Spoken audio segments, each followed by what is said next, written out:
What's your name? Mike Willeman. Mike, what do you do for a living? I'm a draftsman in the architectural field. Okay. And you have also been a volunteer here at the Bordner Cabin, is that correct?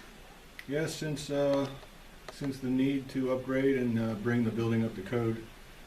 Okay. I worked with Bob Hoffman, the architect. And the first thing when we got here that you did was to craft this beam above your head here, correct?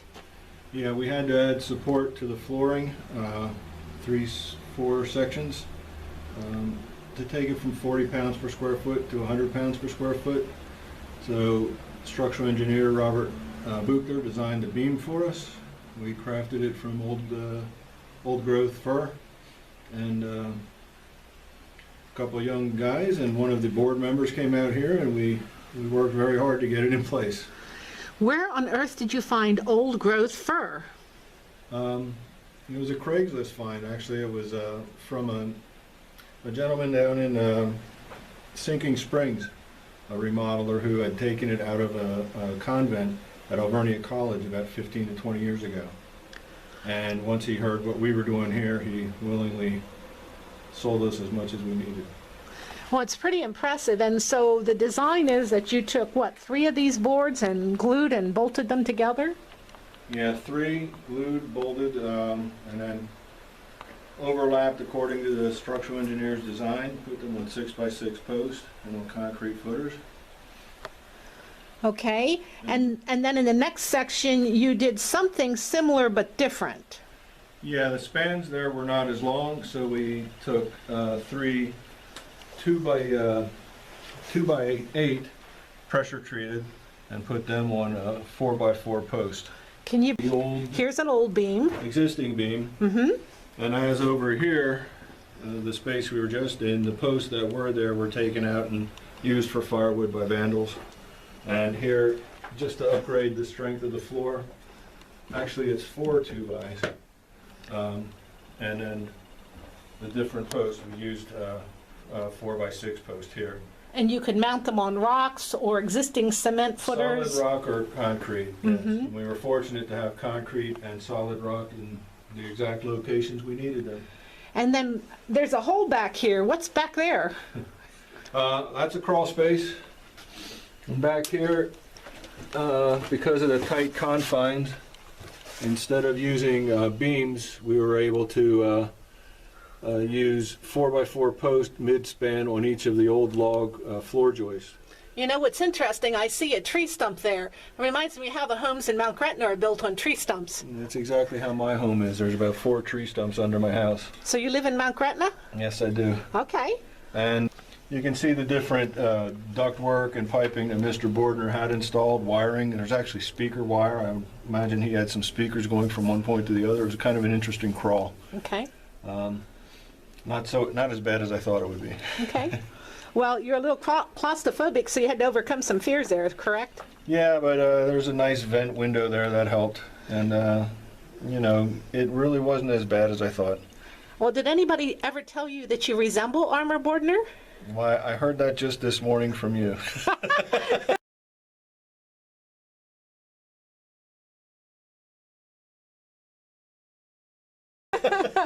Well, I think you did him proud. Now, you know, you noticed something over here on all of this stonework, too, about its flatness and perfection, almost.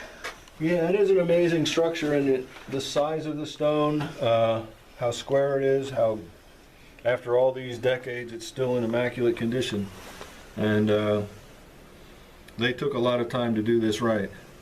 And we noticed over here in the one area there was a inscription.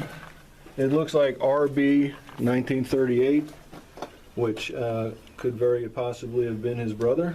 Robert Bordner? Yeah. Okay. So obviously the foundation was started in 38.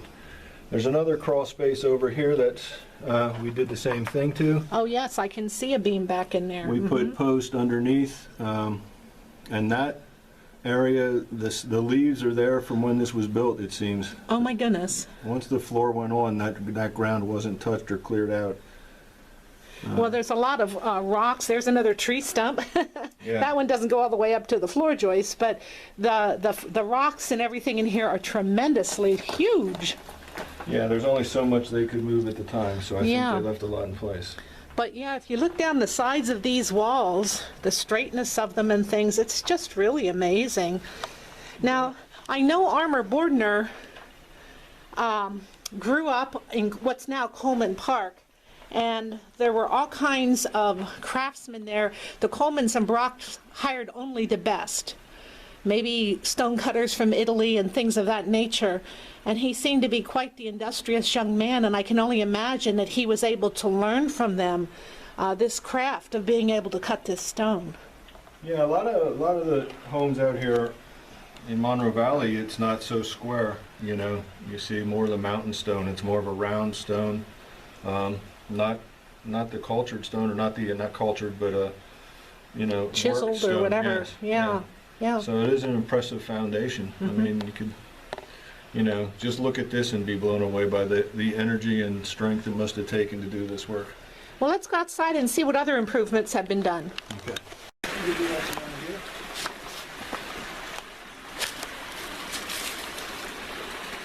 All right, so what are we looking at here? Well, what started the whole project was the flow of the stream backwashed around the piers, and basically took whatever was around the piers and washed it downstream.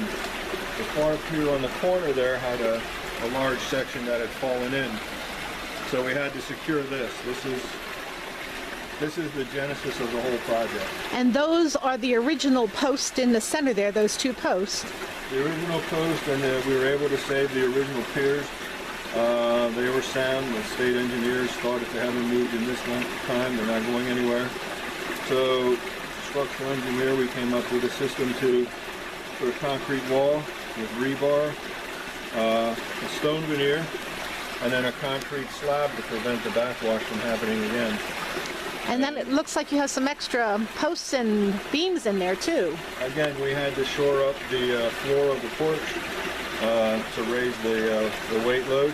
So at each of the three different sections, we put a T-brace in there. It's a phenomenal effort. Yeah, it was amazing to watch the contractor, the only contractor we had on site. Everything else was volunteer, and Materazzi Contracting came in at the last minute, spent 4 days, and basically pulled out a miracle for us. And if I step back, you can see it looks rough, it looks sloppy, but we asked them to do it the way Mr. Bordner did it. And as you can see on the piers here, it's basically concrete, stone. The joints weren't struck.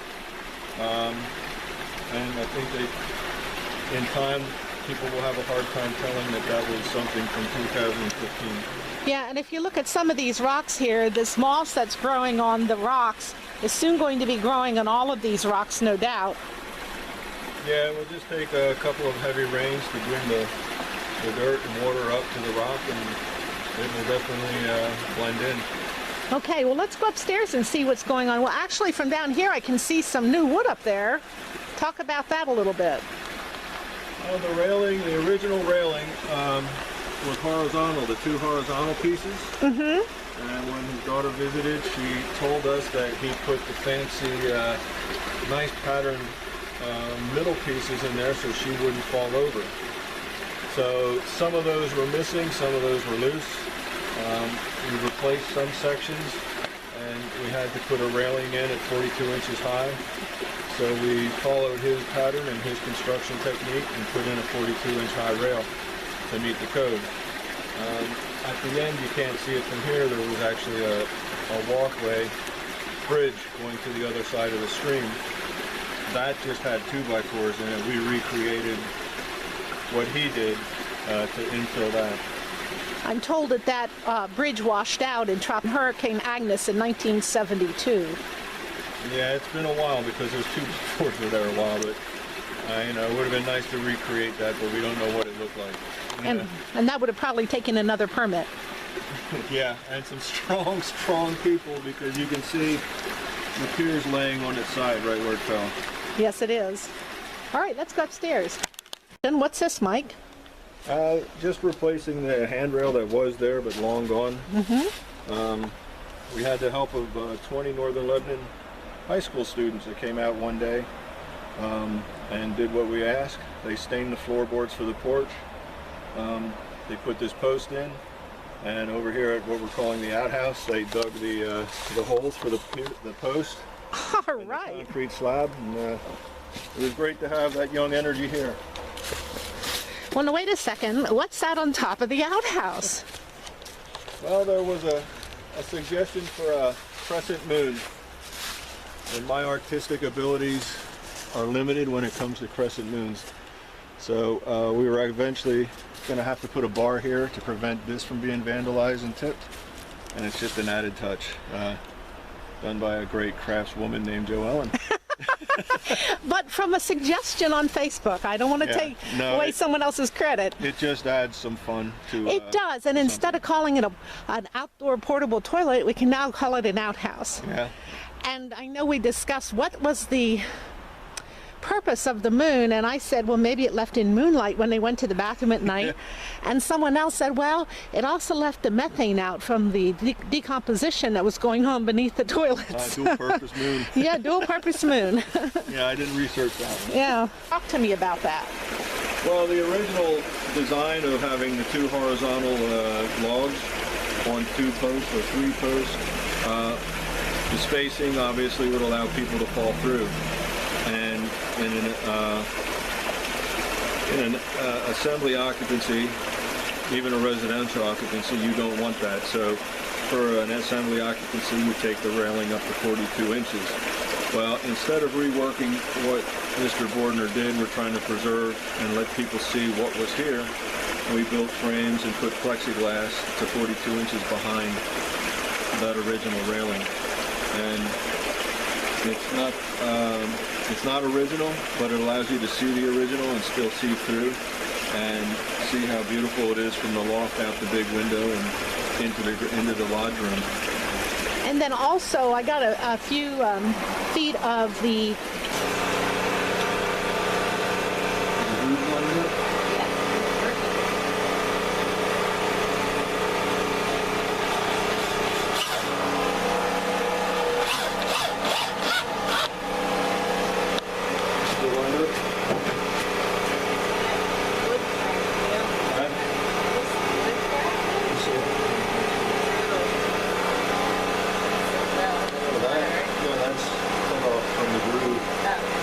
So, Mike, what are you working on this morning? Building plexiglass frames put up at the top railing so people don't fall through, raising it to 42 inches. And why would you be raising it to 42 inches?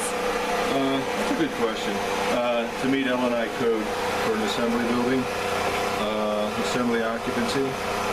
The railing up there is non-compliant as it exists, so we propose putting plexiglass to make it a safer guard, so people can see through the plexiglass and still see what was originally built. And you know, Mike, this is probably the last day, as long as Labor and Industry approves everything. How do you feel? I'm relieved that we're at this point. It's been a long road, but a lot of good help, a lot of good hard work, and it's nice to see. And you know, I couldn't help but notice there's some kind of a resemblance between you and Armar Bordner. Did you ever notice that? No. Yeah. I'm telling you, it's like you're a reincarnation. Your talent and your skill have just been phenomenal on this project. Follow the norm principle of measure twice, but once. Yes.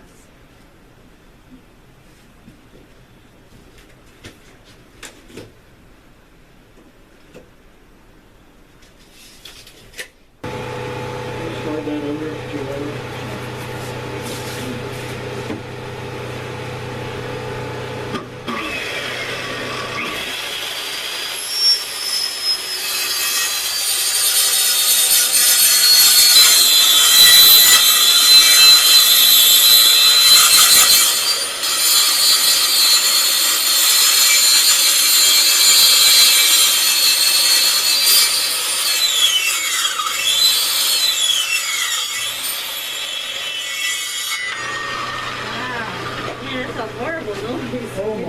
my ear is ringing. Wow, that's crazy. That was a perfect cut. My ears are ringing. Woo! Yeah. I have one.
Watch your time.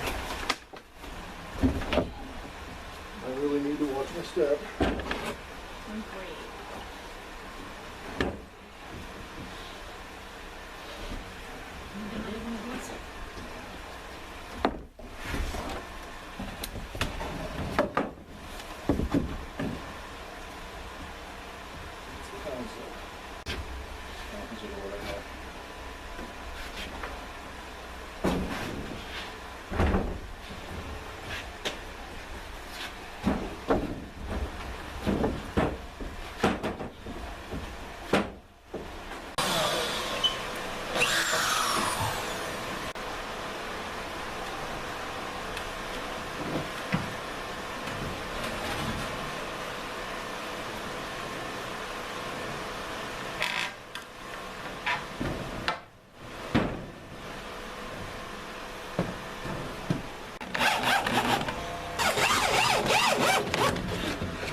We can thank MSC Sid Tool for the plexiglass. That was a nice donation. Yeah, that was a pricey one. It was a beautiful gift. Yes, it was a nice gift. All the employees, I guess they have team meetings, from what I'm told, to decide what community projects they'll support. So we feel very blessed that they chose Bordner Cabin here in Swatara State Park. I don't know that I deserve this privilege. Yes, you do. But I thank you for letting me try it.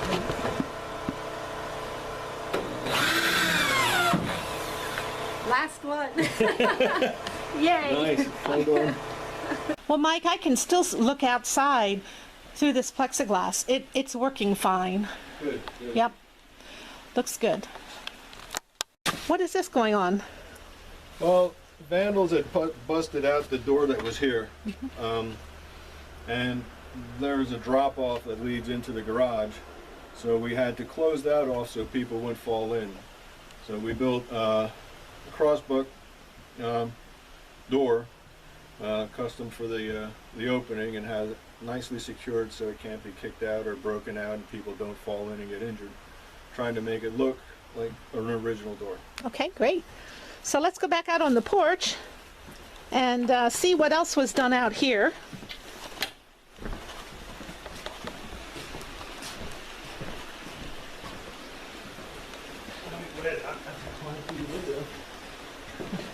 Here we can see your handiwork. Now on this end, it's nothing to do with labor and industry, but what else are you going to do on this end rail?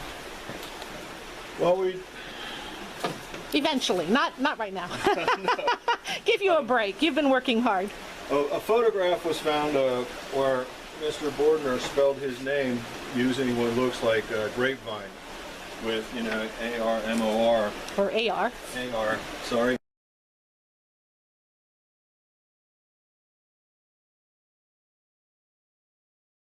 in this area here. So we had a donation from the park maintenance guys. Gave us some grapevine, and we're going to recreate that. That's not part of the code review, so we'll do that perhaps in the spring, or maybe just come back one day this fall and work on that. Yeah. Also, the staining of these boards should wait till spring too. Is that correct? Yeah, we thought we would let them wait. We may need to get them sprayed, for insects. So before we stain them, we wanted to see, how that worked out, and just let them kind of age in a little bit on their own. Okay, dry out, that sort of thing. Yeah. Okay. Yeah. And Yeah. the floorboards here, they look a little, well, they look the same, but they look different. What's going on here? Well, we actually just doubled up the floorboards that were here. Originally, we thought tongue and groove, but both from a cost standpoint and the fact that it wouldn't drain, we just recreated what was here and glued and screwed right on top of that. So it added to the strength which was necessary for code review. So this is one of the projects the young ladies from Northern Lebanon did. They spent the day out there in the flat area, just staining boards. There must have been, I don't know, 8 or 9 girls there, maybe. But once they started, they didn't stop till it was done. And that was a great time saver for us. And then Joe Ellen and volunteers glued and screwed them and put them in place. Susie and June helped me. June, yeah. And the suggestion was made to put a chair out and sit, so June and Joe Ellen were the first to sit on the porch in some bag chairs I had. It was a great picture. But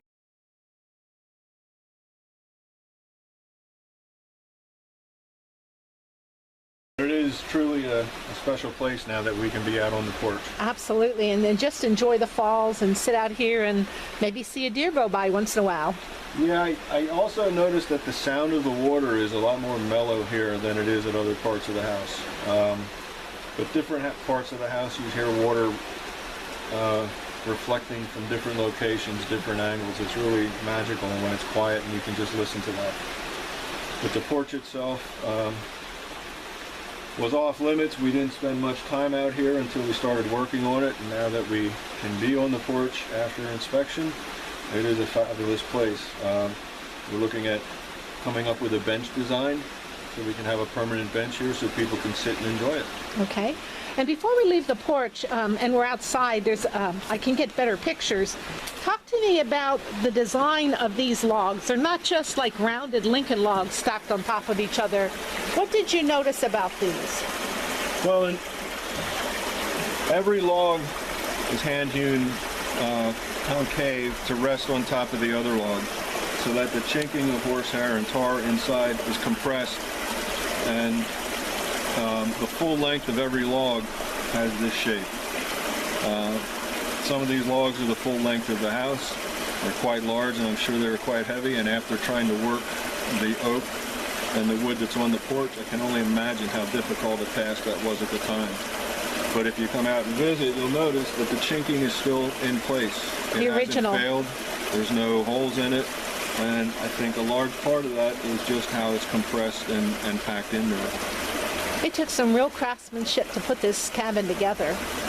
Yeah, labor of love, craftsmanship, and manpower. I mean, I can't imagine how tired they were, because I know how tired we all are.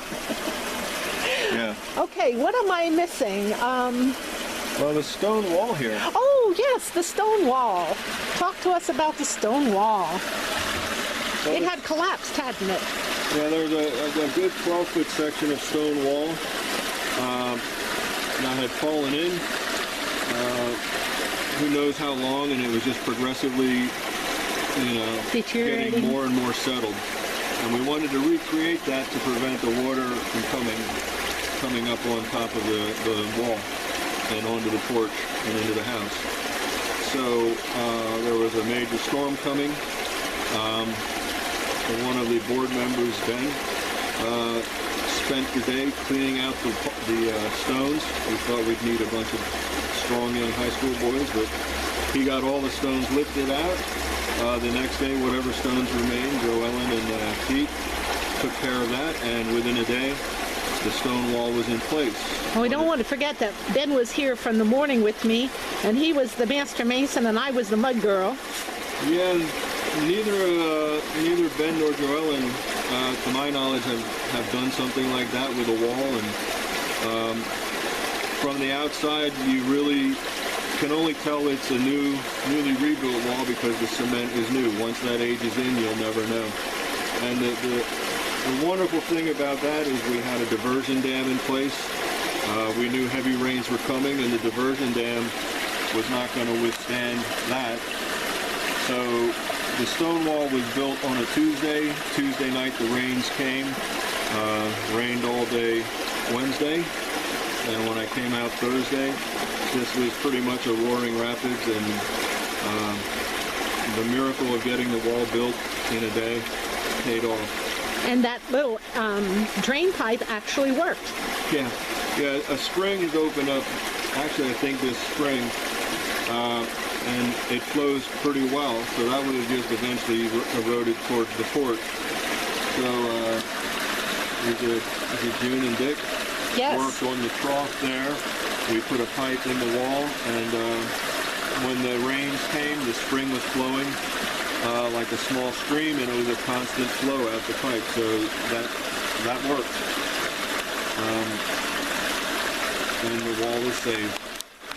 All right, yes, and there was some that hadn't collapsed, but there were holes through it. You could see light, and rocks are put on the outside. Pete Sildorf also came and helped to stack up some of those rocks, and then we poured concrete in from the backside. And yeah, there was another 10-foot section, maybe 8 to 10-foot section that was underwashed and just holding by the concrete and gravity.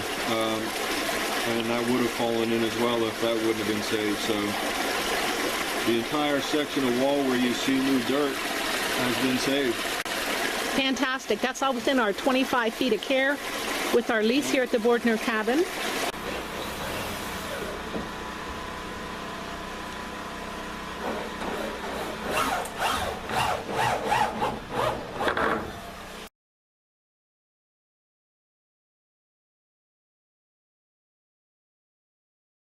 The new stair rail.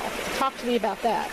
Oh, yeah, the railing and the newel post, like a lot of the wood here, was busted out by vandals and used for firewood. But it was a nice design. We have an actual photograph of what it looked like at the time, and we used that and just recreated a newel post with a piece of oak that was actually part of the stairway from the garage up to the first floor, but that stairway's gone. So we shaped that and used materials on site to recreate the railing as closely as we could to the rustic design that Mr. Bordner originally had. Okay, and all this took place over a span of how many weeks? About 8? It was originally a 6-week plan with some delays in that, but yes, 8 weeks. And we do want to thank Corey Snyder, the park ranger, for his patience and working with us to get this done. And today we finished the plexiglass rail, and we will call for labor and industry inspection, and that should be it. Yes, Corey does deserve kudos for his willingness to work with us to get this done. And we were under some restrictions Monday through Friday, 8 to 4, which cut down on our volunteers somewhat. But we understood because for the quiet enjoyment of the people enjoying the park.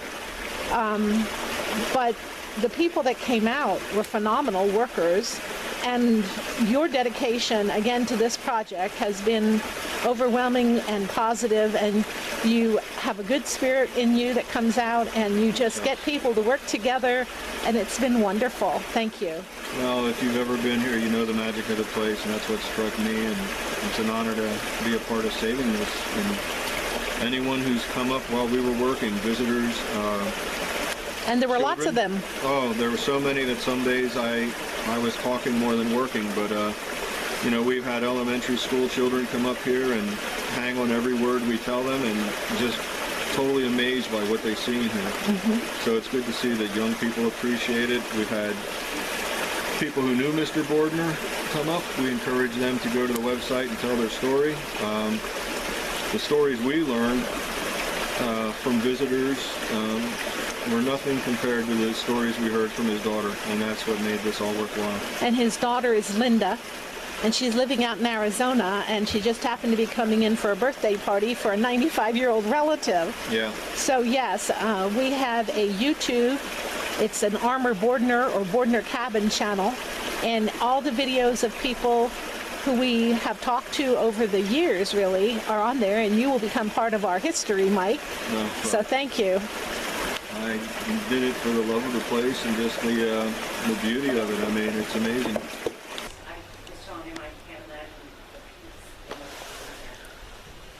Oh, Slate and Nikko came out several days on their off days from school. They were part of the crew that did the heavy lifting in the beams in the basement. They actually, in the loft area, there was a post that was pretty much hatcheted through for firewood. They stopped 3/4 of the way through that. Joellen replaced it with a piece of treated lumber, a treated post, and the boys replaced that with a log that they hand-hewn, stripped the bark with a draw knife, and now it's looking more original than it has in a long time. And it's a good, thick, solid piece of wood that should take a while to go away. Well, the draw knife is an art that I don't think too many people know about. Where on earth did you find a draw knife? Antique stores, actually. Back in the 70s, I worked for a summer at historic Schaefer Farm, and we did a lot of restoration there, and that's where I fell in love with restoration and learned some techniques with hand tools, hand splitting, and things like that. And it's fun for the first hour or so, but it really is hard on the body. Okay. But the boys stuck to it, and they were very proud of what they did. We're proud of them coming out, and all the volunteers, really. Everyone just threw themselves into this project. And we hope that people who come out respect that and treat it in the way it should be treated. Yeah, we'd like to deputize everybody watching this video as a cabin stewards, really, right, to help us take care of it, share the history with others. Of course, individual tours are always welcome. We have some pictures hanging for a self-guided tour, but if they would like a tour guide, they can contact Swatara Watershed Association, and we will gladly come out for a group tour. And of course, donations are welcome, because we do have upkeep that will be ongoing, yeah, and that costs money, and we have to raise money and everything. So, at any rate, this has been just phenomenal. But again, one more time, thank you. And all of us want to say thank you for sticking there with us all the way through this project. Well, it's been an honor and a pleasure to be involved with this. It's a special place that needs to be saved and appreciated. Thank you.